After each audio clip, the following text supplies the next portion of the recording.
به کاو هغه شاهان لاړ را بنشي د ټول عمر بندیوان لاړ چې حجرې او جوماتونه پې ښایسته و د مقبرې په طرف ښکلي مشران لاړ چې راغونډ پې طالبان د هر وطنو د هر وطنو وارثان د دین بې مثله عالمان لاړ درنو خویندو او محترم حاضرین قدرمن علماء کرام د دې علاقې مسلمانانو خویندو ورونو ډېر ښکلی پروګرام دی تاسو ته دې مبارکي تاسو مالا دا ذمواري راکړې خو ګرانه ده دعا به کوو چې الله دا پروګرام کامیاب کړي خویندو ته وایم دا ستاسو پروګرام دی که تاسو دا خپل پروګرام کامیابوئ نو د دې شروع نه واله تر دعا پورې خاموش کښېنئ د ثواب په نیت باندې غوږونه کېږدئ چې څه واورئ او بیا پې عمل وکئ او که نه یو پروګرام هم ناکام شو نو بیا به د پورې خلک خاندي چې ښځې صرف ګپ له راځي او صرف د یوې بلې څه خبرو له راځي او نه د بخاري څه شوق شته او نه د حدیث څه شوق شته او ښځې یو ناکام مخلوق دی بیا به درته داسې وایي پیغور به درکوي لہذا دا پروګرام داسې کامیاب کوي چې سړی ورته حیران شي چې یا الله داسې چل دی دا خو زموږ د پروګرامونو نه یو په شله ښه کامیاب پروګرام دا به کوئ ښه واړه خاموش کوي پکار دا ده چې تاسو واړه نه راوستئ خو که راوستې مې نو خاموشه کوي اوس موږ په دې لار را روانو زنانه وې یوه پکې دومره ضعیفه وه چې راتلی هم نه شوه د هغې جذبې ته سلام الله دې اجر ورکړي تاسو علم دوست خلک خال د علم مرکز پاتې شوی دی زه به یو څو خبرې کوم اراده مې د الله دې توفیق راکړي په هغې کې لاوله خبره دا حدیث دا کوم علم چې دی دا کوم کتاب چې تاسو شروع کړی دی نو دا د یو علم کتاب دی د دې علم قسمونه دي هغې ته موږ فن وایو علم خو ټول علم دی خو د دې علم قسمونه دي هغې ته موږ فن وایو دا کوم علم چې تاسو بخاري چې د کوم علم کتاب دی نو دغې ته فن حدیث وایي زه به د علم حدیث په باره کې خبرې کوم د دې کتاب مصنف څوک دی د هغه خبره د دې کتاب څه حیثیت دی څه خصوصیات دي د هغې خبره بیا په آخره کې دغه حدیث چې کوم اخیری حدیث دی د علم ته علم حدیث وایي او قول فعل تقریر د پیغمبر ته وایي رسول الله صلی الله علیه وسلم چې څه کړي د نبی په حیثیت دا خو د نبوت د دور نه مخکې چې هغه څه کړي هغه خو ځان له خبرې چې د کوم وخت چې هغه کومې خبرې کړي دې ته حدیث وایي چې کوم کارونه یې کړي هغې ته حدیث وایي کمې خبرې چې د هغه په مخ کې او کم کار چې د هغه په مخ کې شوی او هغه پې قار شوی نه چې دا مه وایه لکه دا تصوب وي داسې نه قار شوی پې نه د خفګان مظاهرې نه یې کړي نو دغې ته حدیث وایي حدیث ځکه دی چې که دا غلطه خبره وی نو هغه پې خامخا قارېدو په غلطه چې د هغه په مخ کې یوه غلطه خبره کېږي او هغه دې چپ شي نو قول فعل تقریر د پیغمبر ته حدیث وایي په کوم علم باندې چې قول فعل تقریر د پیغمبر معلومیږي او حدیث پې زده کېږي هغې ته علم حدیث وایي دا علم حدیث دی دا تاسو چې کوم وکړو دا حدیث د پیغمبر دلته تاسو یې زده کړو د رسول الله صلی الله علیه وسلم حدیث تاسو یاد حدیث ډېر اوچت علم دی او لکه څنګه چې قرآن حجت دی داسې حدیث هم حجت او دلیل دی د شرع دلیل قرآن او حدیث تا ته چې یو سړی وایي پلانی کار حرام دی نو ته به ترې تپوس کې چا ویلي چې حرام دی ولې حرام دی چا ویلي که هغه درته ووایي چې قرآن باس بیا پکې نور څه نشته که هغه درته وایي چې حدیث باس بیا پکې نور څه نشته نو قرآن او حدیث د مسلمان دپاره حجت او دلیل د چا دپاره به خپل قوم دلیل د چا دپاره به خپل مشر دلیل د چا دپاره به خپل پیر دلیل د چا دپاره به خپل پلار دلیل د چا دپاره به خان دلیل د چا دپاره به نواب دلیل د چا دپاره به اسمبلی دلیل د چا دپاره به وزیر اعظم دلیل د چا دپاره به صدر دلیل د چا دپاره به عوام دلیل خلک وایي که نه وایي د عوامو فیصله 22 کروڑ عوامو فیصله ده د منتخب پارلیمنٹ فیصله ده د منتخب وزیر اعظم فیصله ده د منتخب منیم د منتخب ام پی ایم د ستا استاذ د ستا پیر دا څه په خپل ځای خو حجت او دلیل قرآن او حدیث ها د پیر او د استاد خبره چې د قرآن او د حدیث سره برابري بیا به سره چشم بیا پکې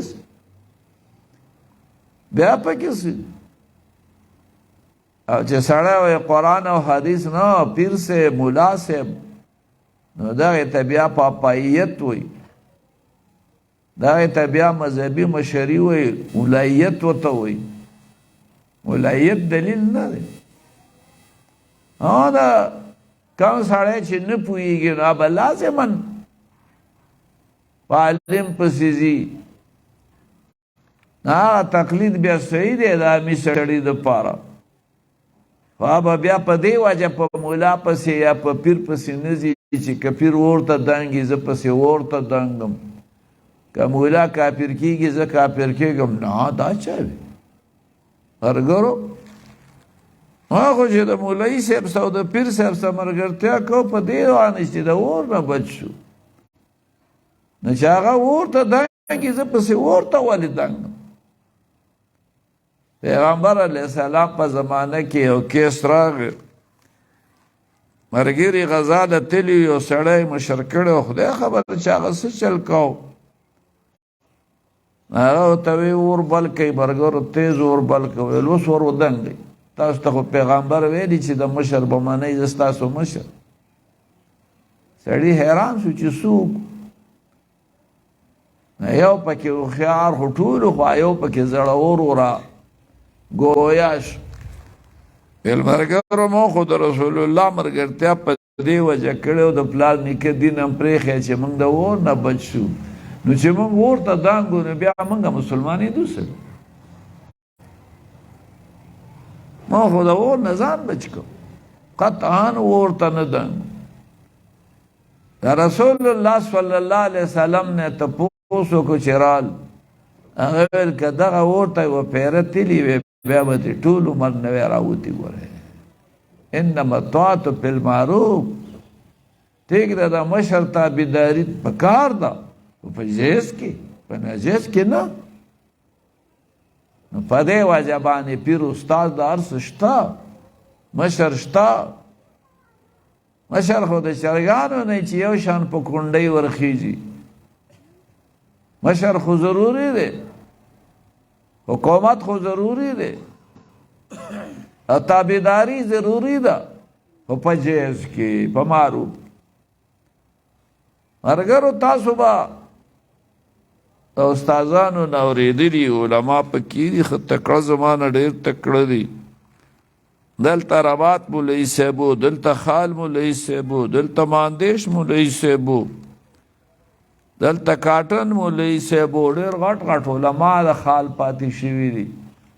خال د دین مرکز پاتې شوی دی اوس تم خدای مرکز کې هغه موږ ته وایي چې ادله د شرع څلور دي قرآن او حدیث او بیا چې اجماع یادوي او قیاس او اجتهاد یادوي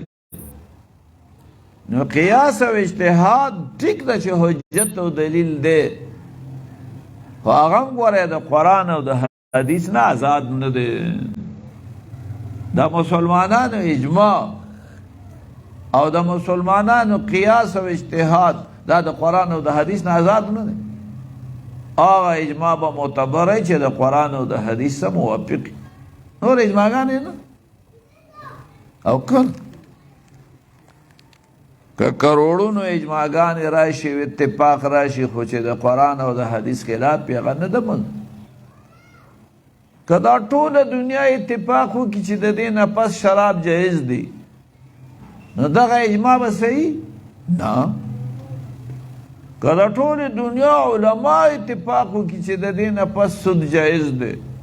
تاسو وایئ دا اجماع به صحیح یو مجتهد خوب خلاصه کیسه کې چې ما خوب لیدلی یو مجتهد باقاعده د قرآن او د حدیث نه د خپل خیال مطابق اجتهاد وکړي او زما د اجتهاد نه معلومیږي چې سود جایز دی نو دا به صحیح صحیح وایي ګوره مخکې ورځو کې اسمبلۍ کې پاس کړو ځینې مردارانو ښځو بیلونه پیش کړي چې بیا به هلک د هلک څه واده کوي جینۍ به جینۍ څه واده کوي او که یو هلک ووایي چې زه جینۍ یم بس هغه جینۍ شو او که یوې جینۍ وایي چې زه هلک وم هلک یم بس هغه هلک شو که هلک و که نه که غټه ګیرې وه لویه 22 ګیرې وه او هغه ووایي چې زه جینۍ یم بس دغه جینۍ نو دغه اجماع تاسو اوسه ومنله هېچا نه ده منله هېچا نه ده منله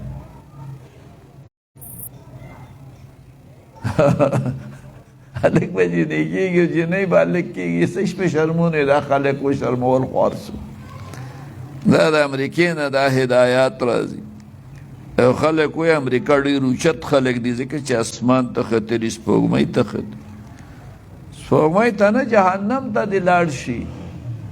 خو زموږ دپاره حجت نه دی که دوی ساینس کړی دی او که هر څه یې کړي دي او که ډاکټري کړې ده او که ډېر ماهر دي او که هر څه دي زموږ دپاره د دې قول حجت نه دی دا څه وایي دا څه بلاغت نو حدیث حجت دی قرآن حجت دی حدیث حجت حدیث هم واحد قرآن هم واحد او قرآن لکه څنګه چې مضمون واحده نو الفاظ هم د الله دي حدیث الفاظ د نبی دی مضمون د الله د طرف نه دی د الله د طرف نه د نبی په زړه کې الله اچولي یو څو خبرې او بیا نبی په خپلو الفاظو کې موږ ته بیان کړي دي ته حدیث وي نو قرآن هم واحده حدیث هم واحد قرآن هم واحد او حدیث هم واحد نو حدیث حجت اولی څه خبرې نه کېږي غلی غلی یا لکو خبرې مه کوئ ښه که د چا څه کار نو تلی شئ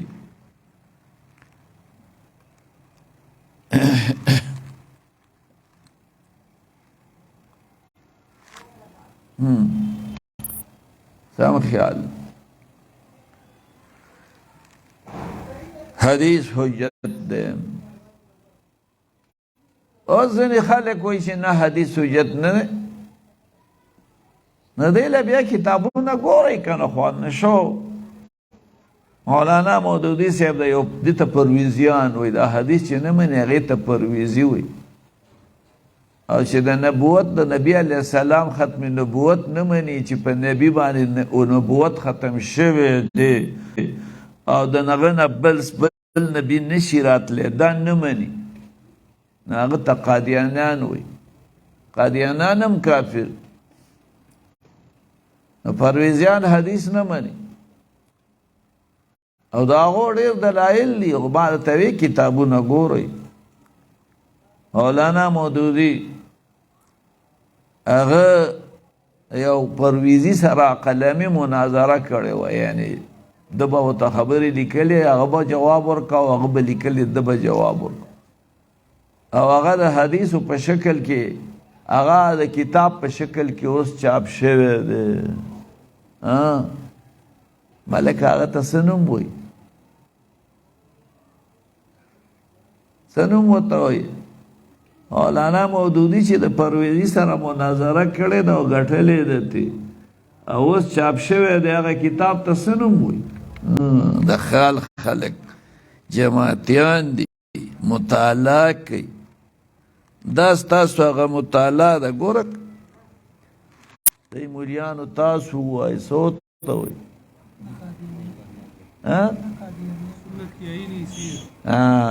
پر زمان ستام نه دی کتلی یو نه دی کتلی سنت کی عینی حیثیت سنت کی عینی حیثیت هغه جوابونه نو پای کې د دې ستاسو د شاګرداتو نه به هم زه یو تپوس کوم که صحیح جواب یې راکړه ما د هېچا جواب نه دی آسان جواب دی خو چا نه دی راکړی که ستاسو دی راکړه زه به له 500 روپۍ انعام ورکړم ګل زمان صاحب ها او کرای نه کړو نو بس پرېږدی اوس ښه شو نو څه خبره مې کوله حدیث حدیث متعلق هغو یو سوال کوي چې دا د رسول الله او د صحابو په دور کې نه دي لیکل شوي په خبردار رښتیا دي او که دروغ دي لحاظه دا د حدیث موږ نه منو هغه بیا ډېر اوږد جواب دی خبره دا خو نه کوو خو لنډه خبره کوي لحاظه دا وروستو لیکل شوي موږ یې نه منو ځکه چې څه پته لګي دا رښتیا دي که دروغ دي من دا غي جواب ورته کوو چې لاول خو لیکل څه حجت نه دی دلیل نه او چې کمپیوټر راغلی دی لیکانو او دا موبایل وغیره راغلی دی نو څوک لیکل کوي او بغیر د لیکلو نه صحیح نه څومره محفوظي څومره محفوظ نو زموږ د دې څه کار دی چې پوره حدیث لیکل شوی دی که نه دی لیکل شوی خبره د حدیث ته حفاظت ده او د حدیث حفاظت شوی ځکه د صحابو حافظې سم کمپیوټر داسې حافظې هغو له خدای ورکړې وي هغو د رسول الله هر ادا لیکلې ده چې سړی دا لیکي چې د رسول په ژوند په ږیره کې سپین ډکي څو چې سړی دا لیکي او دا ورته یادي چې زما د قائد په ږیره کې سپین ډکي څو دا ورته یادي هغه ته به د پیغمبر حدیث نه یاد پته ته چا وي نو اول خو خبره د کتابت نه ده خبره د حفاظت ده دې وخت کې هغه د کتابت نشته او حفاظت یې د کتابت نه ډېر کېږي هو که نه خط کېدی شي وسوځي خط کېدی شي اوبو باندې لون شي استبه ختم شي او په کمپیوټر کې او په دغه کې چې محفوظ کې هغه سم محفوظ وي اول خو خبره د حفاظت ده او دویمه خبره دا ده چې چا وی چې د رسول الله په دور کې کتابت نه دی شوی دا چا وی یو ورځ رسول الله د دیت متعلق و مسله وکړه د یمن یو سړی و ابو شای نومو هغه رسول الله صلی الله علیه وسلم ته وویل چې دا راله ولیکه نو رسول الله له خو په خپله لیکل نه ورتلو نو صحابو ته وی اکتبو لابي شاهن ابي شاه له ولیک سپای و مدرسه و ارقم نومې چې دی نو لاول دار ارقم و په هغه وخت کې بیا سپه شوه په مکه کې دار ارقم و په مدینه کې سپه و د صوفي چې کوم طالبانو د هغې مشر ابو هریره و وایه جمعیت و د جمعیت مشر ابو هریره نو پخوا به چې د جمعیت مشر و هغه به ډېر تکړه په سبق کې په فنونو کې دا اسماعیل صاحب د جمعیت مشر پاتې شوی دی دا سراج صاحب په کالج کې مشر پاتې شوی دی لیکن سیراب صاحب د ټولو نه زیات قابل اوچت نمبر فخر الاسلام د ټولو نه زیات قابل اسماعیل د ټولو نه زیات قابل اسې نه چې د جمعیت مشر یو ټوله ورځ خوبونه کې او ټک کې درته نه درځي او نه په کتاب کې حاضري کې داسې مه کوه ابو هریره د صوفي مشر و دته 5374 احادیث ته رسول الله در نقل کړي موږ خدای خبر چې یاد به ورته څومره 5374 احادیث دی وایي چې د ټولو صحابو نه زیات احادیث ما ته یاد وو ځکه ما وخت ورکاوه انصارو به خپل باغونه کول مهاجرو به خپل دکانونه کول ابو هریره نه دکانو او نه دغه باغونو وخت ورسره ما وخت ورکړی هغه مسلې مې یادې کړي چې دیو ته نه دي یادې ځکه دیو به نه وو زه به ومه دیو به نه وو زه به ومه او بل ما ته رسول الله دوا کړ نو 5374 احادیث خو بیا هم د عبدالله ابن عمرو ابن العاص نه زیات حدیث ما ته نه دي یاد هغه ته ډېر یادو ځکه فإنه کان یکتب ولا اکتب هغه به لیکل او ما به نه لیکل هغه به لیکل او ما به نه لیکل هغه به لیکل او ما به نه لیکل نه هغه ته ډېر یاد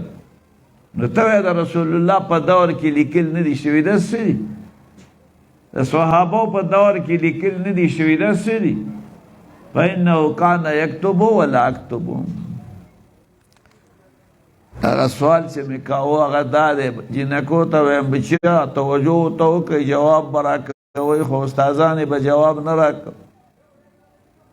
چې دې نه خو معلومیږي چې ابو هریره صاحب دا حدیث ډېر کم یادو عبدالله ابن عمرو ابن العاص ته ډېر یادو حالانکه کتابونو کې خو لیکلي دی ابو هریره 5374 او عبدالله ابن عمرو ابن العاص نه ایله 700 احادیث را نقل دي نو څنګه ډېر ابو هریره څنګه وایي چې زمانه هغه ته ډېر یادو کم ځای کې دي د هغه نه خو 700 را نقل شوي تا نه 5374 را نقل شوي څنګه هغه ډېرو څنګه هغه ډېرو بچیاره دې جواب به کوئ ښه که چا جواب وکړو 500 روپۍ انعام به ول ورکوم هر تقدیر دا لنډه خلاصه مې وي ځینې خلک وایي دا خبر واحد حجت نه دی اوس زموږ د نورو کې را پیدا شوي غامیدي صاحب ورته وایي او بل صاحب ورته وایي د دغو نه به نه متاثر کېږي جماعت اسلامي مقه زوړ جماعت اسلامي را ټینګ کوي هغو چې څنګه د قرآن او د حدیث تشریح کړی هغه صحیح ده که په نو پسې څوک ځي نو بیا ځئ چې چېرته ځئ هلته ځئ خو بیا جماعت اسلامي پرېږدئ په قلاره ښه او ده ته هم پټکې ووهئ غټې غټې شملې م والي و هغه زوړ په کول په سر کړي هسې وایم نوې طریقې پرېږدئ او مقه زوړ جماعت اسلامي را ټینګ کوي او که تاسو وایئ چې په دې طریقه به حکومت نو نه درکوي خلک حکومت او نه دی که نه په حکومت اندر لګی دی کومو چې وکړه نو څه نوم یې وکړو څه یې وکړو څوک یې څه پخه یادوي خلک ما ته وایي ټولو پاټو خلک غرق اوس پکې موږ هم یادوي خلک که نه که نو موږ پکې ولې یادو خبره مې دا کوله چې ځینې خلک وایي خبرې واحد حجت نه خدای بنده چې صحیح حدیثی خبر واحد دی بالکل حجت ده دا تا ته صحیح حدیث او د صحیح حدیث چې کوم شرایط دی هغه تاسو ته یاد دي چې څه دي. 5 شرایط دي چې دا پکې پوره بس دغه صحیح حدیث دی. خبر واحد دی خیر، او کته ته چې دا ځوان دی ځم بڑا موږ په دې کتابونو کې وایي ځوان هغې ته وایي چې ناشید دلیل نه دسې خو دا د خال دا پورم کېدی شي را پرېوځي. دا اوس یې جوړ شوی مولانا صاحب، دا اوس چې کوم پل جوړ شوی کېدی شي دا ممکنه ده چې را پرېوځي که نه؟ ممکنه ده که بیا مزه په دې پل پخواني منطقیان به په پل نه تلل را پرېوځي. خسرو شاه مولوي صاحب او عبدالغفور مولوي صاحب د جار بابا به ورته وي اما داسې هېرېده پل ده ویل دا را پرېوځي نه. ولې را پرېوځي څه چل ها چې اوس پل زوړي لکه هغه بل زوړ او خراب او کمزور یا غټ سیلاب راغی نه هغه بېله خبره ده. خبر واحد باقي ده حجت دی. دا تا ته چا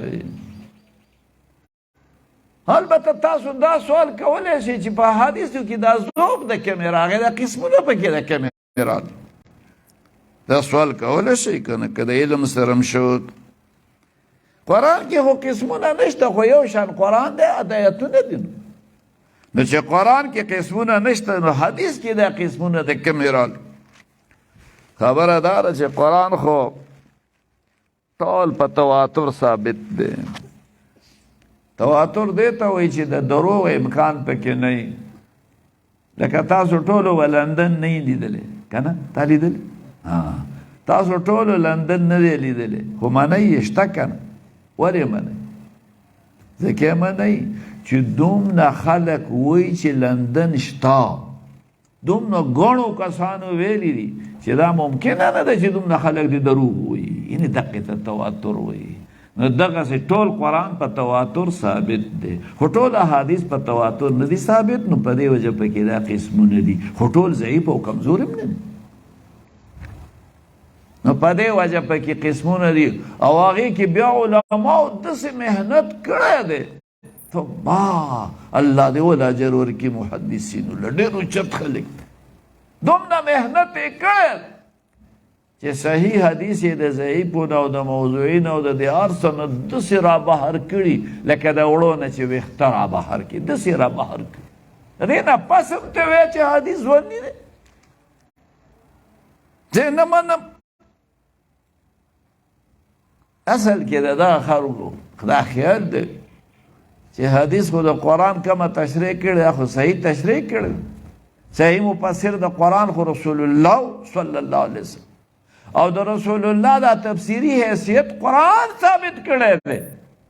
لتبین للناس قرآن وایي چې رسول الله مفسر دی. دی چې کوم تفسیر د قرآن کې هغه صحیح دی. نو چې قرآن وایي چې رسول الله مفسر دی او د ده تفسیر صحیح دی، بیا هم ته وایې چې نه هغه ته ضرورت نشته، زه ښه پوهېږم. شرمېدلې دا خبره ته په کومه خوله کې خوله پاکه که.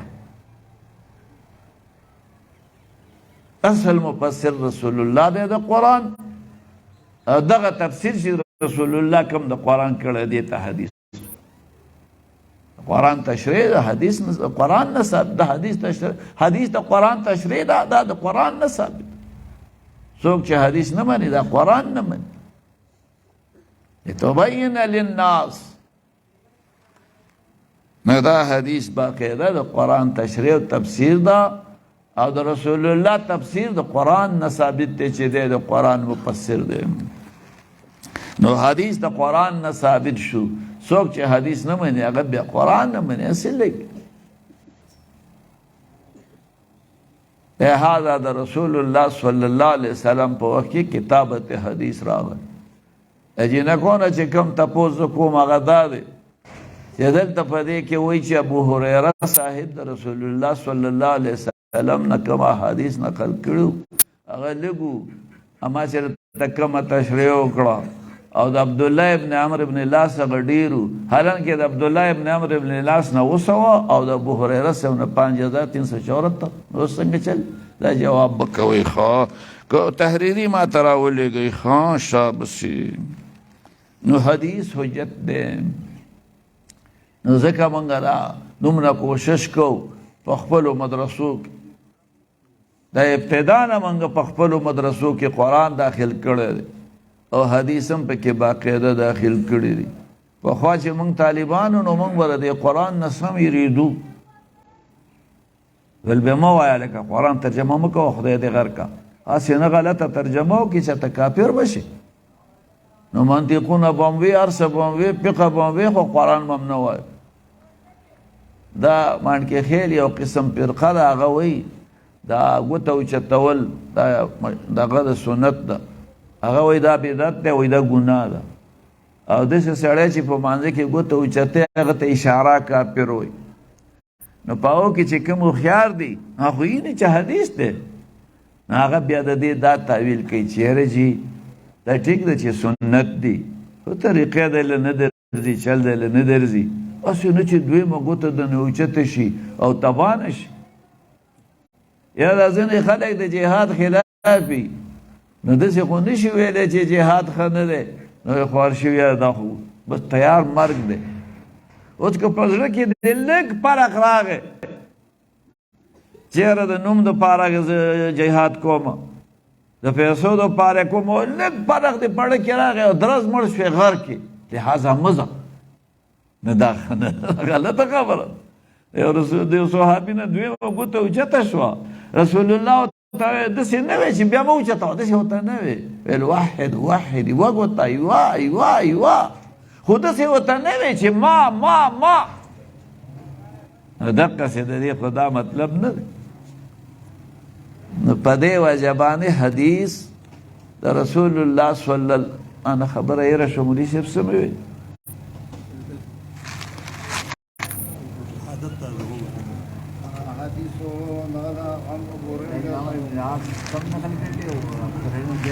زیاد نقل شي، زه بس خبره را نه یې راشو. نو حدیث حجت دی، د رسول الله صلی الله علیه وسلم حدیث حجت. دویمه خبره بیا موږ د امام بخاري کوو. امام بخاري خپل نوم دی محمد ابن اسماعیل ابن ابراهیم ابن مغیره ابن بردزبا. دا محمد د خپل نوم دی، پلار نوم اسماعیل دی او د نیکه نوم ابراهیم دی، د هغه د پلار نوم مغیره دی، د هغه د پلار نوم بردزبه دی. بردزبه مسلمان نه و، مغیره مسلمان و، خو تک پته نه لګي تشریح نشته دی. نه هغه مسلمان شوی دی په یوه نجاپي په لاس باندې، او د پلار د نیکه د محمد ابن اسماعیل ابراهیم د ابراهیم پته نه لګي مسلمان دی، نو تشریحات نه دی راغلي. او د امام بخاري پلار اسماعیل دا غټ محدث او عالم، او د ده نوم محمد دی، او ده ته ابو عبدالله وی، د عبدالله پلار. نو امام بخاري ته ابو عبدالله وی، خیر دی که د زامن نو او عبدالله نوم یې زوی نو، دا کنیه د نور وجوهاتو نم کېدی شي، لکه حضرت عایشه ته ام عبدالله وی، حالن کې د هغې هم بچي نه و،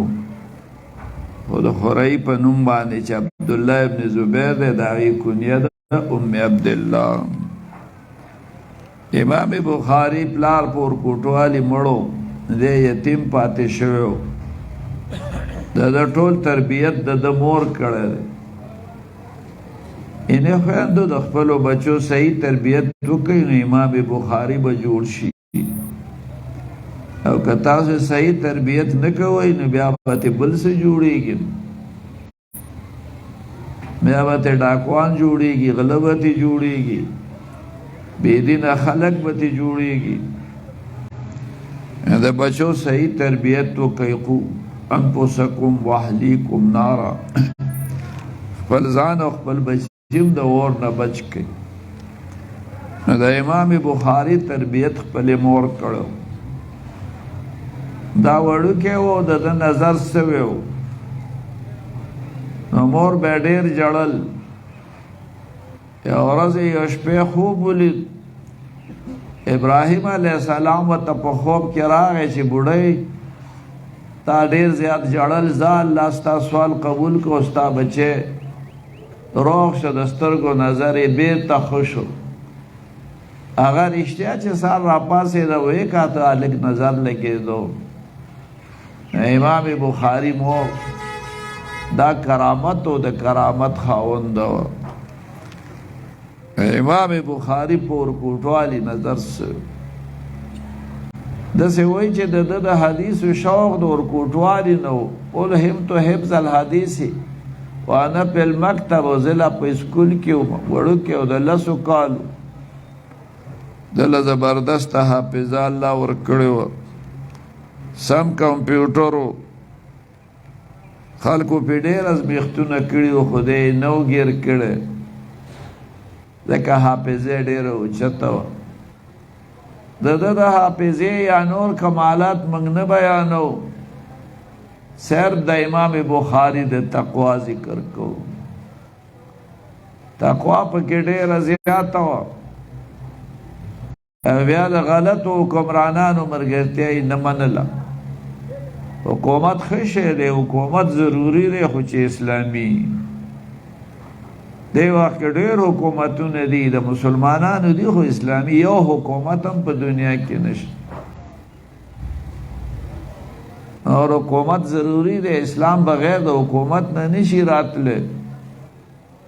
ته د مړي قصاص څنګه حالي چې حکومت دسه نه وي د غلا څنګه باندې چې حکومت دسه نه وي دا نظام شریعت چې په میدان کې کوشش کېدو موږ یې قدر او احترام کوو او موږ به ورته وایو چې اسلام بغیر د اسلام آباد نه نه راځي او اوس خو لا خلک وایي چې اسلام آباد خو ولاړ او چې په امریکا کې حکومت اسلامي نه راغلی نو په بل ځای کې نه راځي خبره دا ده چې هغه به وایي چې څوک وایي چې د اسلام بغیر د اسلام آباد نه نشي راتلی نو د هغو مقصد اسلام نه دی بلکې اسلام آباد دی حالانکه تاسو تجربه وکړه هم کاتو بغیر د اسلام می حکومت نه اسلام نشي راتلی اسلامی حکومت ضروری دی حدیث کی راضی امام عادل کم وقت کسان و قسم خلق چې به د قیامت په ورځ چې بل سوری نه صرف د الله د رحمت د سوري لاندې نو په کې یو صحیح حکمران امام عادل اسماعیل صاحب سکال په دې فهم قرآن کې ډېره زبردسته خبره کړې وه پهل علما خپله ذمهواري صحیح نه ادا کوي ورنه عوام د دیو خبره مني چې دیو وی مونځ فرض دی نو عوام یې کوي دیو وی حج فرض دی عوام یې کوي دیو وی زکات فرض دی عوام یې کوي که دیو ورته ویلي وی چې مشري امانت دی د صحیح خلکو ته حواله کول پکار دی او که امانت په صحیح خلکو ته ادا نه کړو نو خیانت دی وکړو په امانت کې نو خلکو به دا خیانت نه کولی خو دیو ورته وایي چې نه مړه دغه خو د دنیا یو شی دی چې څنګه کوي هغه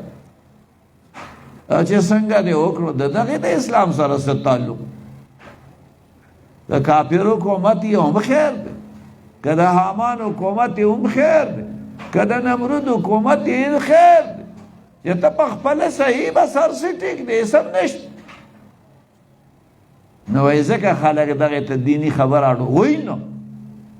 دغې ته خلک دیني خبر اړوي نو په دې وجه باندې صحیح حکومت ضروری دی مولانا منیر صاحب به یو تقریر کو ډېر د دین کوشش کیږي خو یې سر نه کوي ډېر لوی محنت کیږي خو یې سر نه کوي د هغې وجه دا ده چې اختیارات ټول د هغه خلکو څه دي چې بېدینه حکومت د هغه خلکو څه دی چې هغه بېدینه په دې وجه باندې اسلامي حکومت ضروري دی خو دا دیو چې تعاون نه کوو نو د غلطو حکمرانانو سره او کنو خلک وایي امام صاحب داسې چل کړی و سرکاري ډیوټي نوکري نه کوله نه او کنه د غلطو حکمرانانو څه کې هغه وایي نور خو څه کې څه کې که د بوسو یو څو نګونه را باندې شماري نو دا هم ولې نه شماري تعاون د سره کوم نه د دې خلکو په دې سلسله کې د تقوا ډېره مشهوره ده د تقوا ډېره مشهوره ده چا سره کاروبار کې شریک و هغه ته پیسې ونیوي اسدالله مولوي صاحب نه چې څوک پیسې ونیسي کاروبار کې نو کاروبار ونیوي چا ورته وی حکومت ستا ډېر قدر کوي یو حکومت له ورشه یو خط ته واله داسې به دا پیسې لن ابیني بدنیایا زه خپل دین قطعا په دنیا نه خرڅوم یعنې ګوره که نه امام بخاري ځوان و که نه لن ابیع دیني بدنیایا زه خپل دین په دنیا نه خرڅوم یو ورځ په کشتۍ کې را دې وخت کې راته ښکاري پوڼ ورته وایي که نه پوڼ ورته وایي پوڼ نو دا اشرفی نو هغه ته پته ولګېده چې ملا سره خو پیسې شته نو په ځان یې غوټه راوسته چا ورته وایي ولې ملا صاحب څه چل دی صاحبه ولې دنانیر رانه چا وویل او همدې کشتۍ کې څوک دی تالاشي والی غار کې کړم تباه یې مطلب یې دا و چې تالاشي روپۍ خو د دقه سړي سړي بل څه خو نشته نو تالاشي واغست امام بخاري چې پوه شو چې شی را باندې راځي ځکه چې سیند ته دې اچولې نو که ستاسو برابر شي نو زما پیسې وي نو زما کم از کم سیند ته خو به نه وی غورځېدلي که ما ته راغلي وي نو بده به هغه ویل بالکل ټیک دا سیند د غورځولو نه ته ښه وې خو دا پیسې چې زما څه برآمد شوي وې نو خلکو به ویلې چې دا ملا غلو د غلا او خیر دی زه دې غل شمه خو زه خو محدث ومه زه خو مشار الیه بالبنان ومه ما ته خو خلکو د غټ سړي نسبت کو نو زما بدنامي دا د امام بخاري بدنامي نه وه دا د علم حدیث بدنامي وه دا د مدرسې بدنامي وه دا د پټکي بدنامي وه دا د ګیري بدنامي وه دا د اسلام بدنامي وه زه اسلام نه بدناموم خیر دی زما اشرفۍ دي سین ویشتي خو چې اسلام بدنام نشي دین بدنام نشي دومره ښه سړی و په دې وجه باندې چېرته اسلام بدنام نه کړو ډبل شاه خو د دې پروا نه لري که هر څه وشي خو ډبل شاه مه جوړېږئ چېرته اسلام بدنام نه کړي دین بدنام نه کړي قرآن بدنام نه کړي حدیث بدنام نه کړي ګیره بدنام نه کړي بیا به خلک وایي داړې والا چور بیا به خلک وایي په ګیره اعتبار مه کوه یو شاعر وایي که نه خوار لوهار ته لاله وایه چې مولانا خاموشي خوار لوهار ته لاله وایه چې تیره درله سسپار کی خر ته بل په دنیا نه یي چې په ګیره اعتبار کې یعنې خلک داسې خبرې کوي خلک داسې خبرې کوي امام بخاري دین نه بدناموم امام بخاري په بخاري کې څومره کوشش کړی دی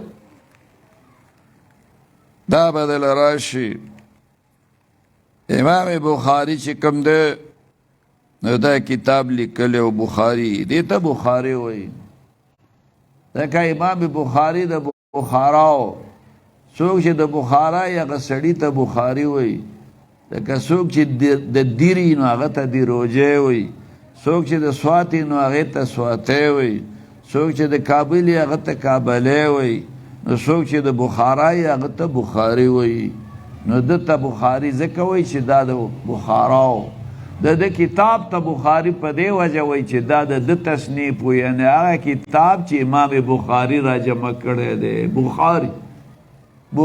ورته وایي نو دې کتاب ته ځکه بخاري وایي په دې کتاب کې ټول 100 احادیث را جمع شوي 9000 بحثي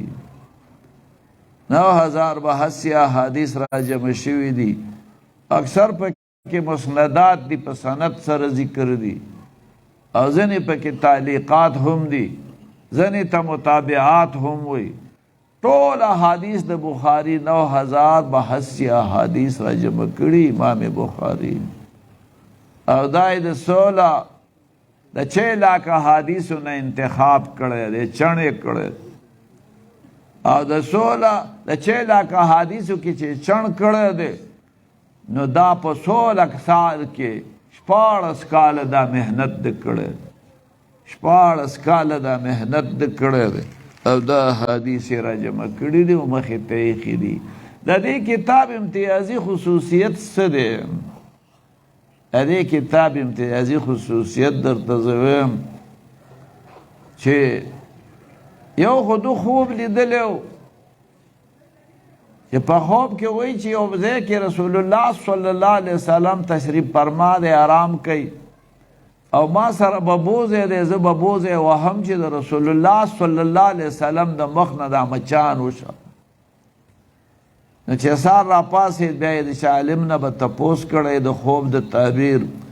هغه ورته وی الله به تعالی دا توفیق درکوي چې ته به داسې کتاب جوړی چې ته به د رسول الله صلی الله علیه وسلم په نوم باندې چې چا حدیث ورته پري چې دا حدیث دی دا حدیث دی دا حدیث دی دا حدیث دی او هغه حدیث هغه نه ویلي داسې احادیث به ته د هغه د مخ نه لرې کوې چې د هغه نه دي ویلي د هغه نه دي ویلي دا پسې چا دروغ تړي دا طاقت به الله تعالی درکوي او طاقت ول الله ورکوي ځکه دا کتاب جوړ کړو چې دې کې هغه احادیث دي چې د مو انسان څومره کوشش کیږي هغه عمره کوشش د کړی چې د رسول الله په نوم زه کوم حدیث وویم چې دا واقعي هغه ویلی ځکه هغه پسې دروغ سخته ګناه ده چې هغه حدیث نه ویلی او ته ویې ځینې خوار شوي وایي د ثوابونو دپاره چې د دې خلکو د مانځه او داسه سره شوق پیدا شي وایي که سړی د دروغو حدیث جوړ کړي نو خیر دی یعنی رسول الله نه دی ویلي خو ته د ثوابونو دپاره چې دا خلک راپار شي د دروغو جوړوه د دروغو امام بخاري وایي نه نه ولې د رښتیاو حدیث لږ دی چې زه د دروغ جوړوم ولې دروغ وویل خبره دا ده چې که ته د دین دپاره کار کې خو چې په غلطه طریقه کې دا ناروا ده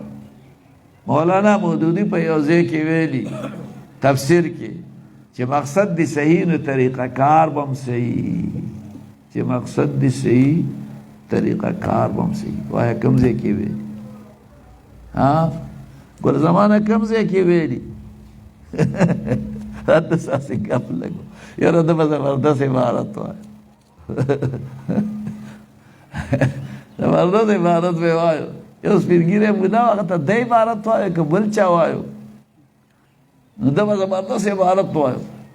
او هغه به پکې یو ټک وکړو زموږ سپینګیری مولوي صاحب و کاله ډاک مولوي صاحب هغه پکې یو ټک و نو دا ښځې خو نه پوهېدې هغه وویل ګینې دا ښایسته عبارت چې وایي دا ګینې مولوي صاحب دی او دا ټک چې پکې کوي دا چېرته څوک طالب ویل خدای دې بي خو باسي مولوي صاحب سم سبق وایي خو یو بوډا شیطان دی پکې وایي ټک راورسي وایي مولوي صاحب سم سبق وایي خو یو بوډا شیطان دی پکې ټک راواچي نو هسې دا خبره مولانا کړې ده په صورت نحل کې غالبا چې مقصد دی صحیح نو طریقه کار به هم صحیح کې ولا چې طریقه کار صحیح نه ده ته غلط کار کوي دې خو دا مطلب شو چې ښځه به شکله چلی د دې دپاره چې زه په جومات جوړم دا ښځه به شکله جوړه کړي ښه مزېداره او جینکۍ به پکې کښېني او راځي به والا هلکان او پیسې به ګټي څه دپاره چې جومات پې جوړو دا جایز دی مقصد صحیح طریقه کار هم صحیح نه امام بخاري دا صحیح مقصد دپاره طریقه کار هم صحیح لہذا په ضعیفو احادیثو باندې فضایل مه ثابتوه رښتینې احادیث څه دي خو نه دي لہذا په نبي پسې د دروغو حدیث جوړول ظلم دی ظلم امام بخاري دا کوشش وکړو چې صحیح احادیث ښکاره شي عوام غیر علما خو تکړه دي ځه اسدالله مولوي صاحب خو تکړه دی چې یو کتاب راوالي صحیح حدیث پکې پیژني کمزوره پکې پیژني بس هغه صحیح به وایه کمزوره خو عوام څه پوهېږي عوام خو ټولو ته یو شان حدیث لکه سپینې ټوپۍ ملالې سترګې هسې کې ما ته ګوره بچیه ښه شاباسي داسې خو سړی په دې وجه امام بخاري وکړه چې صحیح احادیث را جمع کړي. صحیح د دې ځای کله کله یو مثال ویم، تاسو یو سړی بازار ته ولېږئ چې ورشئ مڼې راوړئ، نو به درله مڼې راوړي د کار به پکې سوی او نور بس. او چې ته مخکې لاړ شې او څوک ولګي او هغې جمع کړي او کریټونه ډک کړي او بیا ورته وایه مڼې راوړه، ټولې به د کار او بیا هوښیار سړي ته ضرورت هم نشته دی، هر سړی راوړی شي ځکه خو به تا جمع کړي که نه. دقسې امام بخاري کریټ جمع کړی دی صحیح حدیث، او ضرورت نشته دی ته چې دا څنګه دی دا څنګه، بس خو چې بخاري کې و حدیث. اوس هسې به ته بهانه کوې چې یاره نشته څه، ما پته نه لګي یاره خدای خبردار رښتیا دی او که دروغ دی، هسې نه چې چېرته ګناهګار شمه. نه نه نه، بخاري کې چې راغی بس صحیح دی، چې د بخاري حدیث و بیا صحیح دی. امام بخاري کوشش دا د شرایط ډېر ټیټ، شرایط یې ډېر ټیټ. شرایطو متعلق درته یوه خبره کوم، زه داسې ساده ساده خبرې کوم چې هر سړی پې پوهېږي. یو سړي وایي چا ته ویلي چې ما له خر واله، خو داسې خر چې ګیا ډېری نو شکر ادا کوي، چې ګیا کمی نو صبر کوي، چې لار کولاوي نو تیز ځي، او چې لار تنګی نو بیا ورو ورو ځي. هغه وایي چې اشنا داسې خر په انسانانو کې نشته. دې ګاډو ته ګورئ که نه، دې ګاډو ته ګورئ چې ګاډه یې څه نه کوي، په یو بل ورخیږي. داسې خر خو انسانانو کې نشته. که د قاضي نه چېرته خدای خر جوړ کو نو بیا به د لوالم. نو دقسې چې څومره شرایط ټیټي نو شی ډېر مزیداري، خو بیا کمیږي. ګورئ چې څومره شرایط ټیټي نو شی مزیدار شي خو کمی. نو په دې وجه باندې امام بخاري حدیث کم کړو، خو ډېر ټیټ دي، ډېر ټیټ. هغه 5 شرایط د صحیح حدیث دپاره خو څه کې د ده نور شرایط به دې خوښ شي. یو شرط پکې ویم او نور نه یم. یو شرط پکې دا دی چې قوت ضبط او کثرت طول المناظمه مع الشیخ، چې ضبط یعنی حافظه ډېره مضبوطه د راوي، د هغه راوي حدیث به منم، او د خپل استاد سره ډېرې ورځې تېرې کړي، ډېرې. داسې نه چې یو څو ورځې سبق نه راغلی او بله ورځ مو حدیث دی، نه نه، د خال مولوي صاحب سره ډېر عمر تېر کړی. نو قوت ضبط طول الملازمه مع الشیخ، نو دا د بخاري امتیاز دا دی. نو دا رستنی کتاب دی، دومره مخکینی نه دی. نو دا دومره شهرت وله ولې میلاو شو؟ مخکې د ده نه ډېر شی احادیث دي او د دې کتاب ته دومره شهرت میلاو شو. الله ډېر اوچت مقام ورته میلاو شو امام بخاري ته، د هغه کتاب ته دومره اعزاز میلاو شو. دا د دې محنت په وجه خلکو قدر وکړو چې ده دا کوشش کړی دی چې صحیح احادیث او هغه احادیث چې د شک نه وتې احادیث دی هغه را جمع کړي په بخاري. خاصې دا غلطي ونه کوي چې تاسو وایئ صحیح حدیث صرف په بخاري کې دي. نه نه، صحیح حدیث یوازې په بخاري کې نه دي، نور هم صحیح شته، خو بخاري کې حتی الوصف د صحیح حدیث نه بغیر بل نشته. ځینې احادیثو باندې بیا خلکو ټکونه کړي، نو کېدای شي هغه ټکونه غلط دي. نو امام بخاري دا کوشش کړی، دا بخاري دا، او دې ته صحیح وایي او دې ته جامع وایي. جامع ورته ځکه وایي چې 8 شرایط په کوم کتاب کې راجمع، چې 8 مضامین په کوم کتاب کې راجمع شوي نو هغې ته جامع وایي. دې کې 8 مضامین راجمع شوي: سیر، آداب و تفسیر و عقاید، فتن، اشراط و احکام و مناقب. سیرت و ادب و احکام، مناقب، دا ټول 8 مضامین په دې کتاب کې راجمع شوي دي. نو دا جامع دی او صحیح دا دی چې صحیح احادیث پکې راجمع شوي. او مسند ورته ځکه وایي چې ټول سندي دي، کوم چې تعلیقات بې سنده راجمع شوي هغه هم د سندي په شان دي.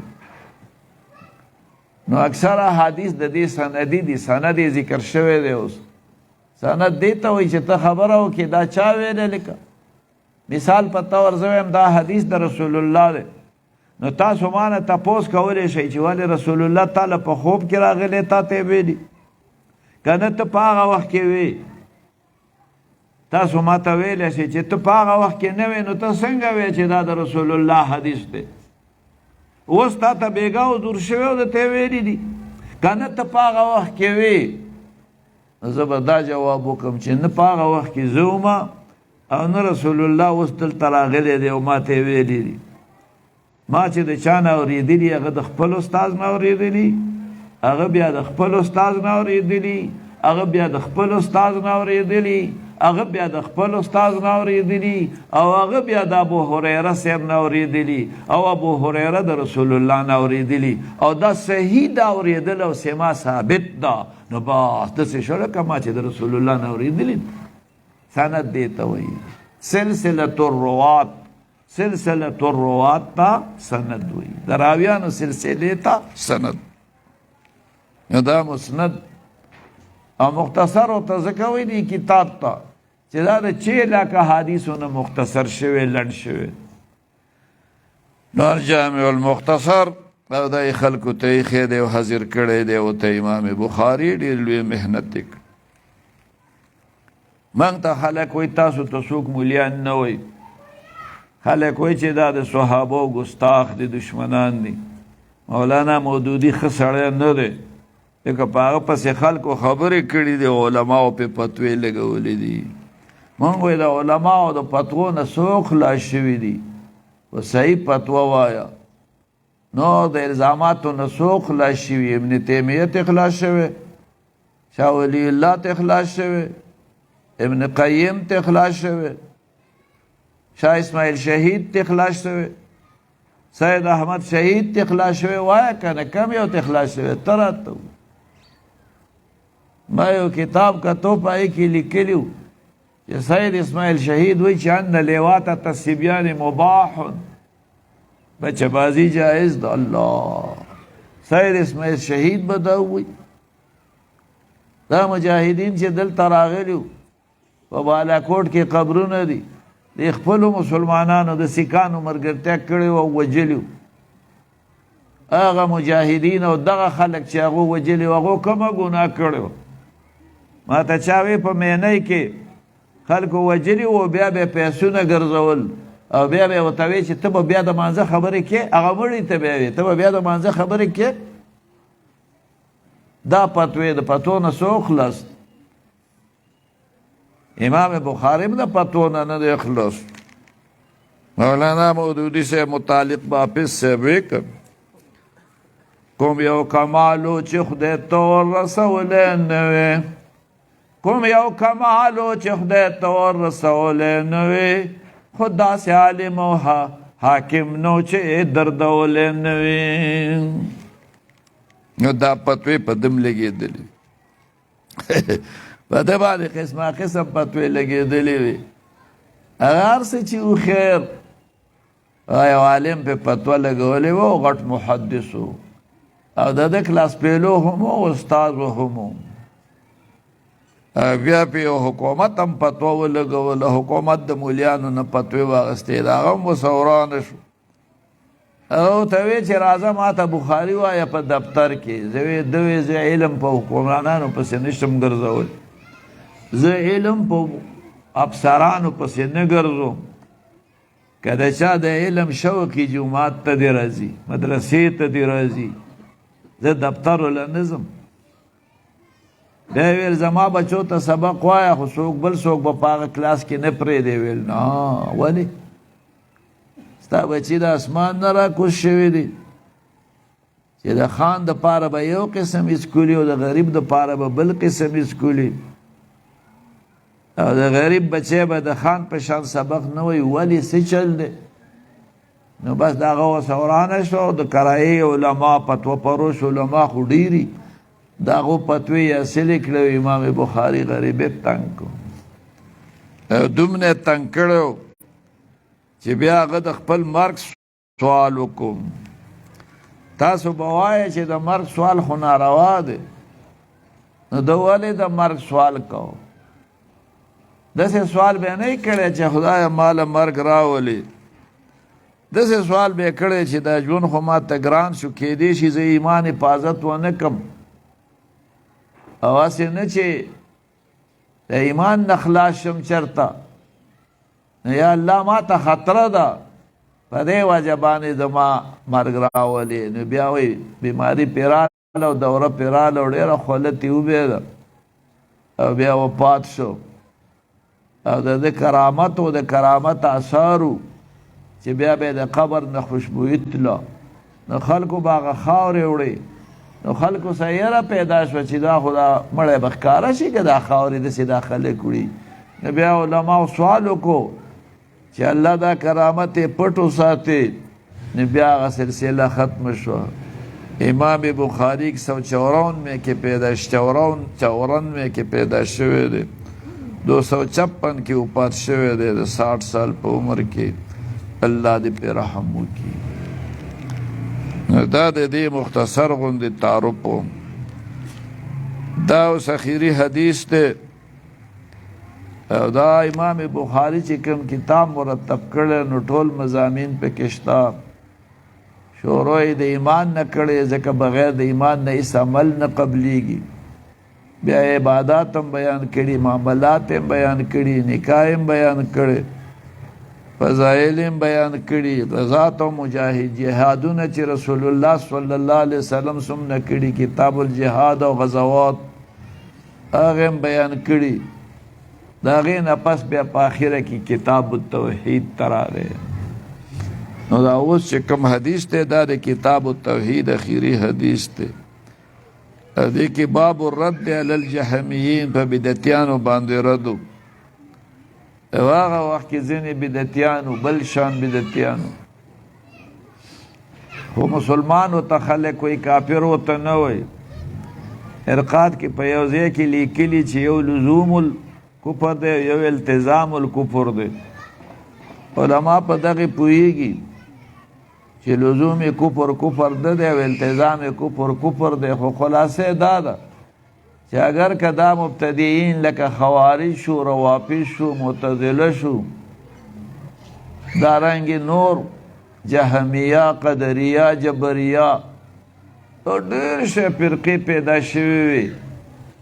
خو په دې باندې وایي د کفر فتوه نه ده ښه. کافر ورته ویل نه دي، خو مبتدعین ورته ویل ښه دي. په دې وجه موږ جماعت اسلامي والا ډېر کوشش کوو چې په چا د کفر فتوې ونه لګو، او دا ځینې ډېر زیاته سختي کوي. کفر کفر او بیا وایي که څوک یې نه وایي هغه هم کافر، او څوک یې چې په ولاړه وایي او په ناسته وایي او په ولاړه نه وایي هغه هم کافر، او څوک چې داسې وایي هغه هم کافر، او څوک چې نو هسې چې ټول خلک کافر کړو نو دا مسلمانان به بیا چېرته پاتې شي. نو په دې کې لږ ډېر احتیاط پکار. دغه فرقو ته مبتدعین وایي، خو کفار ورته نه وایي. دغه فرقو باندې امام بخاری په آخر کې رد کړی، په آخره کې پې رد کړی. کتاب التوحید ورته ولې وایي؟ توحید خو باب تفعیل مصدر دی، یو کولو ته وایي، یو کولو ته که نه ولې خفې یو کولو ته وایي. نو د الله توحید معنا الله یو کول، نو ولې الله یو نه دی موږ یو کوو؟ نو بیا د دې معنا ده حسبان او ګمان ګڼل.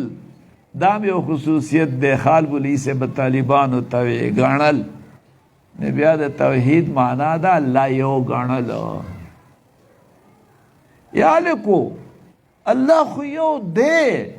نو که موږ یو ونه ګڼو نو ولې هغې کې څه فرق راځي؟ نه نه، هغې کې څه فرق نه راځي. من خپل غم راغست، هغه یو دی. که موږ ورته یو وایو هم یو دی، او که موږ ورته شل ووایو هم هغه یو دی. البته که موږ ورته یو ووایو او یو یې وګڼو نو موږ به مسلمانان یو، او که یو یې نه ګڼو نو والعیاذ بالله بیا به مسلمانان نه یي. که نه بیا به زموږ جنازه نه کېږي، بیا به زموږ د مسلمانې ښځې سه نکاح نه کېږي، بیا به زموږ قبر ته دعا ناروا یي. او که نه لویه خبره ده. که هغه یو ونه ګڼو ټول عمرې جهنم ځای دی، الله هم دې وساتي. او که هغه یې وګڼو انشاءالله بیا ټول عمري به جنت ته بیا ټول عمري جهنم ته نشو تللی انشاءالله جنت ته به ځو که الله وغواړي نو توحید یعنی الله یو ګڼل ښه کار دی فرض دی لازم دی ضروري دی بغیر د دې نه څوک مسلمان نشي جوړی دی د موحد کېدو نه بغیر یو عمل نه قبلي څومره حجونه کې څومره زکاتونه ورکې څومره خیراتونه کې څومره پلونه جوړې څومره اسپتالونه جوړې څومره اسلامي مدرسې جوړې نو ته مسلمان نشي کېدی دا نه دی الله تقبل ځکه چې ته مسلمان نه مؤمن خو سوال دا واردېږي چې دلته خو د توحید خبره نه ده د بدعتیانو د رد خبره ده نو دې ته توحید څنګه وایي نو جواب یې آسان دی هغو وایي موږ ته چې تاسو موحدین نه مشرکان یې تاسو الله له صفات ګڼئ د الله دپاره ډېر شی صفات ګڼئ حدیث کې چې راځي د الله د لس اتیا صفتونه دي د دې نه ډېر هم دي نو تاسو چې الله له صفات ګڼئ نو دا یو صفت خو ځان له خدای دی ځکه واجب دی ضروري دی لازم دی نو دا خو تاسو مشرکین شوئ موږ وایو نه الله یو دی او صفتونه که ډېر هم شي په دې څوک کافر کېږي نه د الله د صفتونو په وجه باندې د الله شریکان نه جوړېږي یو سړی دی پروفیسر هم دی عالم هم دی خان هم دی او ډاکټر هم دی نو ته به څه وایې چې دا ډېر خلک شو نه نه نه نه دقسې الله یو دی صفات یې ډېر دي نو ځکه دې ته د توحید باس وکړو چې موږ توحید بیانو موږ مشرکان نه مشرکان تاسو خراب تاسو نو دا د توحید باس دی نو په دې کې د هغه بدعتیانو رد دی دې اخیری حدیث کې په هغه بدعتیانو باندې رد دی هغه بدعتیان وایي عملونه نه تلل کېږي نیک عملونه په قیامت کې نشته تلل تول نشته نه منم تول چا وی چې عملونه تلل کېږي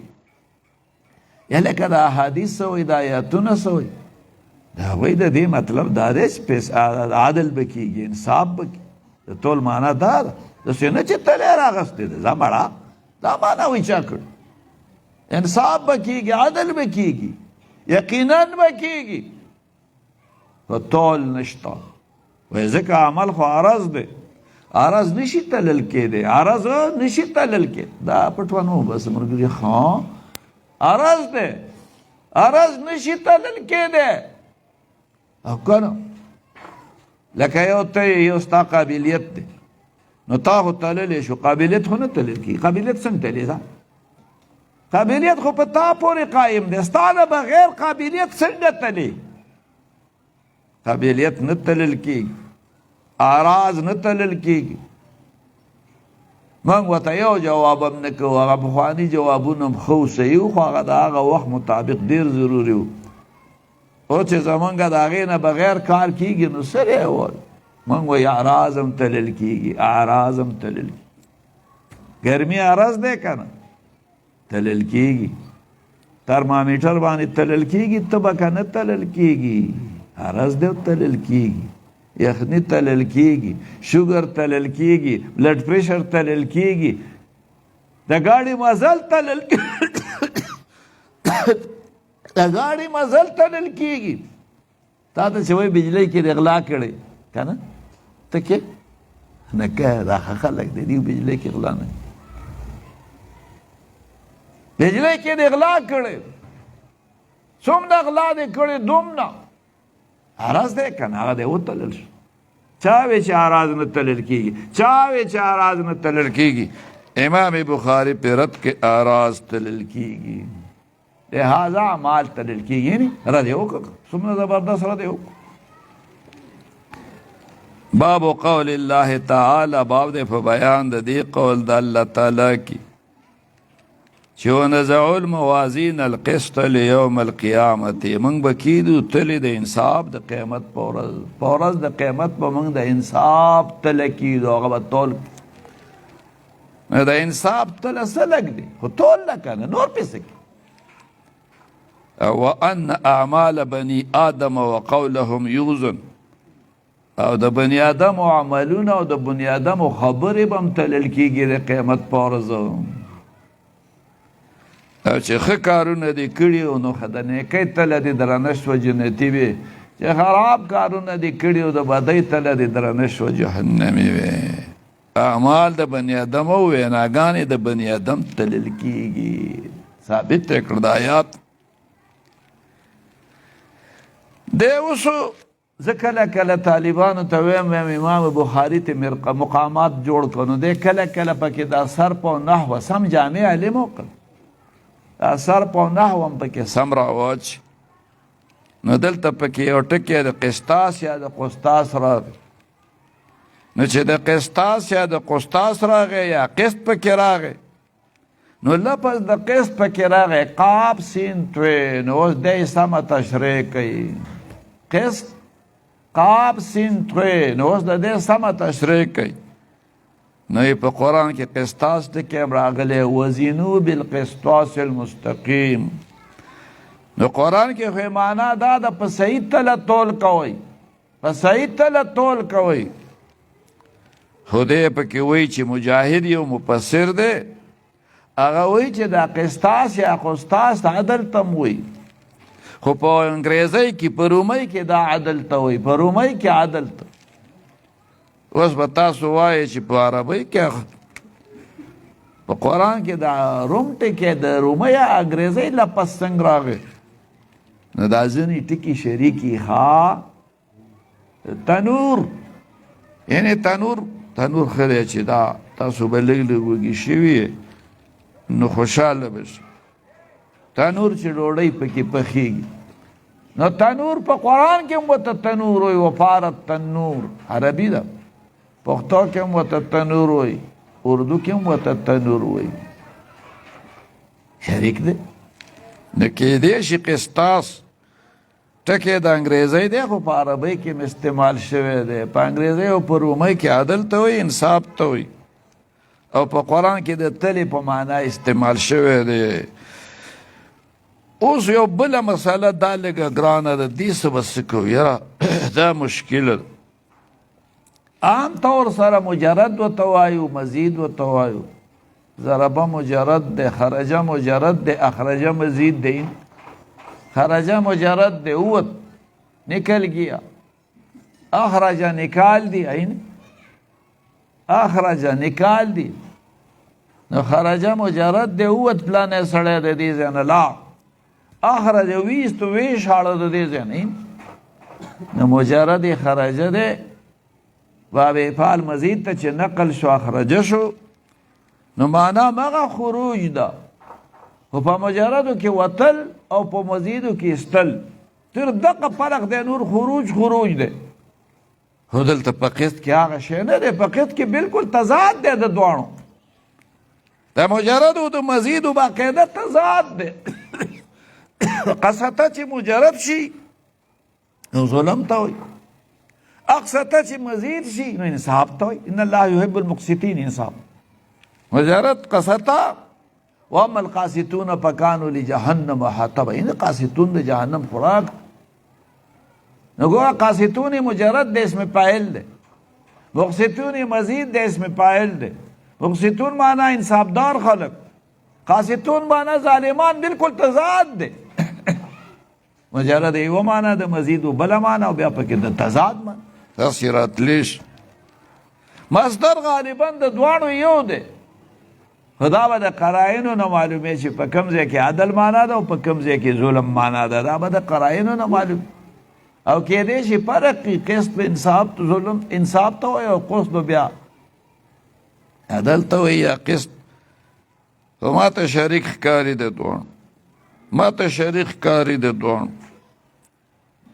دا یوه معنا ده نو ځکه وایي یقال القسط مصدر المقسط قسط دا د مقسط مصدر دی د مزیدو چې د عدل په معنا ده د هغې مصدر دی نو د هغه مجردو مصدر اب هم کېدی شي دقسې لفظ به هم دقسې خو د قرائنو نه به معلومه یا به نور وجوهات خلک ډېر بیان دی دا مقصد مصدر دی عادل ته وایي قاصد ظالم ته وایي واما القاصد فهو الجائر اوس حدیث لرالو ها ایله په خوارو اوس حدیث لرالو نو حدیث په بیانو نو اینه دا لاولی سند ده ما تاسو ته وی سند سلسله الروات تو حدثنا احمد بن اشکاب قال احمد بن اشکاب د امام بخاری استاد قال حدثنا محمد بن فضيل عن عمار بن قعقاع عن ابي زرعه عن ابي ان غراغه ده رسول الله شاگرد خبر ورسید ابي هريره قال دیوی قال النبی صلی اللہ علیہ وسلم نبی علیہ السلام فرمایلی دی دا حدیث خو د ذکر په باره کې دی او ذکر کې ډیر ثوابونه دي خو دلته امام بخاری ته خپل خبر هم ثابتوي د خپل مدعات ثابتوي چې ټول حق دی ټول حق دی لانډه درته وایم ټول د دې یو ټکي نه ثابتېږي چې دوه کلمې دي چې د خدای ډېرې خوښې دي او په ژبه باندې ویل ډېر آسان دي خو د میزان په تول کې په تله کې ډېرې درنې دي د میزان په تله کې ډېرې درنې دي هغه کلمې کمې دي سبحان الله وبحمده سبحان الله العظیم تکړه شیطان په پوهه کوي دا دوه کلمې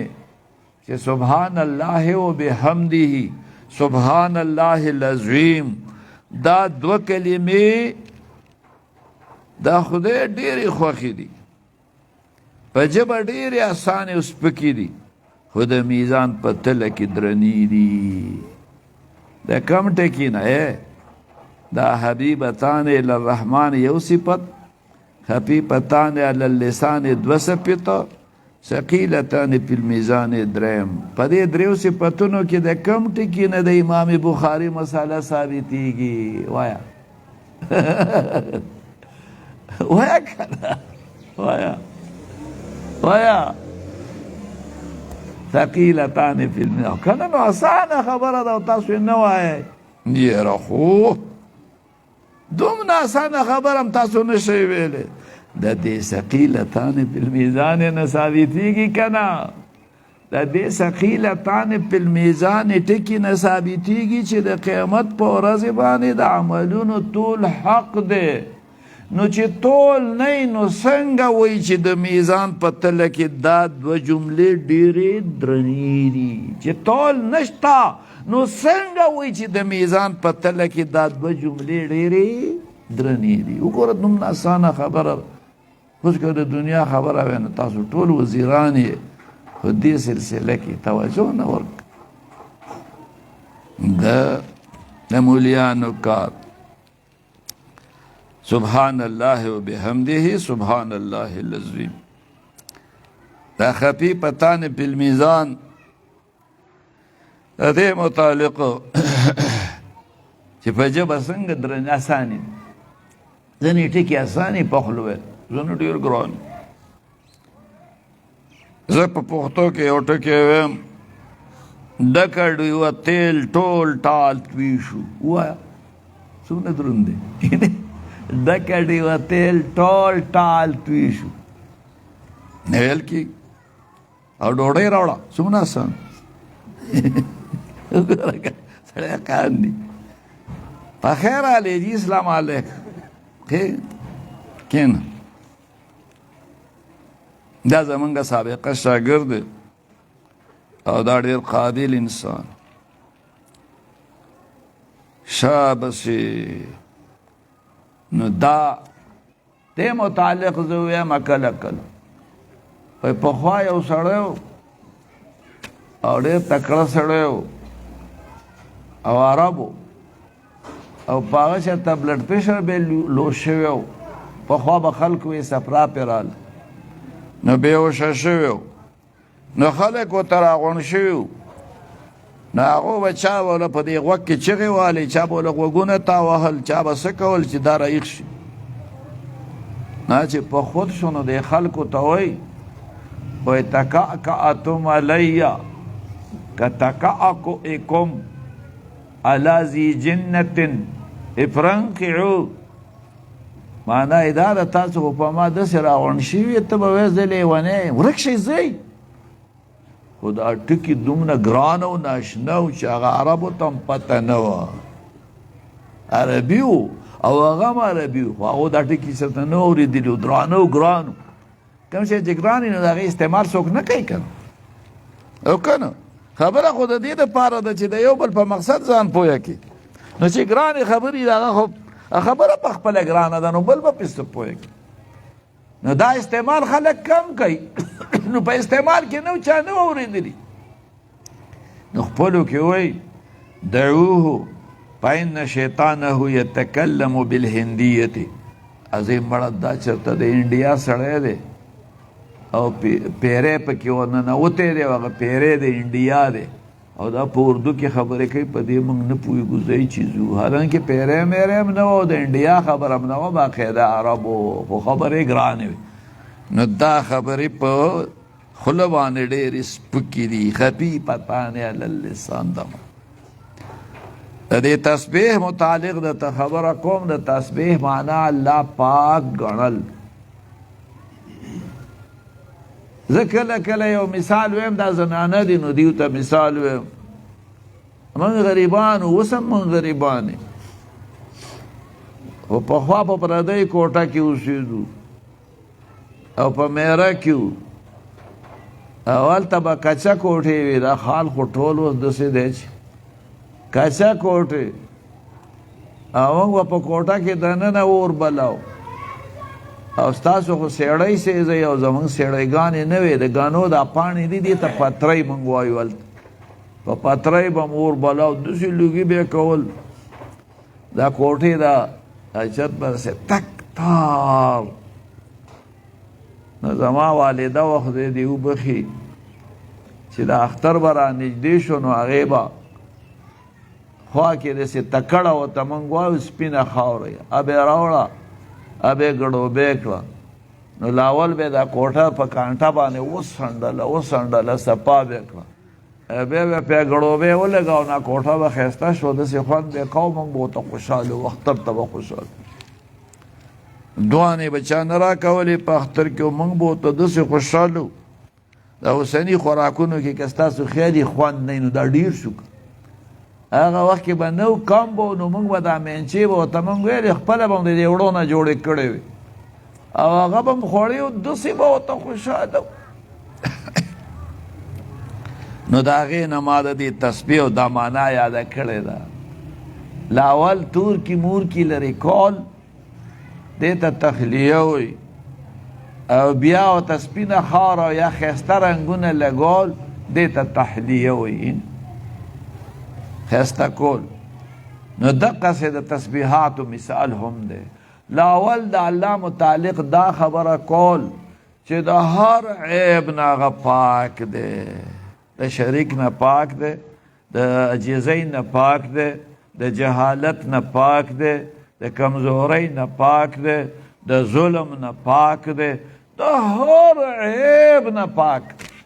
او زه د دې اقرار او اعلان کوم او زما د عقیده ده چې پاک دی او په ډاګه ویم چې پاک دی سبحان الله د دې دا معنی او چې څومره د کمال صفتونه دي د هغه د شان مطابق الله په هغه صفاتو موصوف دی او زه اعلان کوم الحمدلله دا مطلب نو دا د ذکر معنا ده هسې تاسو راته ووایئ دا ټول خلک تسبیح ګرځوي او دا دانشوران او پوهه خلک هم تسبیح ګرځوي خو ځینې پکې داسې وایي چې یاره دا دور د اسلامي نظام د نافذ کولو دور نه د اسلامي نظام نه چلیږي بلکل نه چلیږي دا اټمي دور دی او بغیر د سود نه بلکل نظام نه چلیږي او شرعي قوانین دا وحشي قوانین دي او دا دې دور کې نه چلیږي نو چې ته اسلامي نظام ته وایې چې دا د چلیدو نظام نه دی نو دا خو عیب شو کنه چې نه چلیږي خو عیب شو کنه چې نظام نقصانی دی نو بیا خو الله هم نقصانی شو نو ته څنګه تسبیح اړی دا تسبیح بیا څه لړ او کنه سبحان الله وبحمده دا معنا ده نو ځکه وایي دا ابي هريره صاحب نه روایت دی دی فرمایي چې نبي علیه السلام فرمایلی دي دو کلمې یعنی دو جملې دي ګل زمان صاحب به سوال کوي چې کلمه خو مفرد یا کلمة لفظ زائد معنى مفرد دلته مراد جمله ده ها لا اله الا الله محمد رسول الله تعالی خلق کلمه وي حالانکه خو ډېرې جملې دي ځکه وایي چې دو کلمې دي چې حبیبتان الی الرحمن الله ته ډېرې خوږې دي او خوښې دي خفیفتان علی اللسان په ژبه سپکې دي ثقیلتان فی المیزان په تول د میزان کې درنې دي یو سبحان الله وبحمده پاکی بیانوم د الله سره د حمد د الله نه او سبحان الله العظیم او پاکی بیانوم د الله چې لوی ذات دی دا حدیث باندې امام بخاری خپل کتاب ختم کو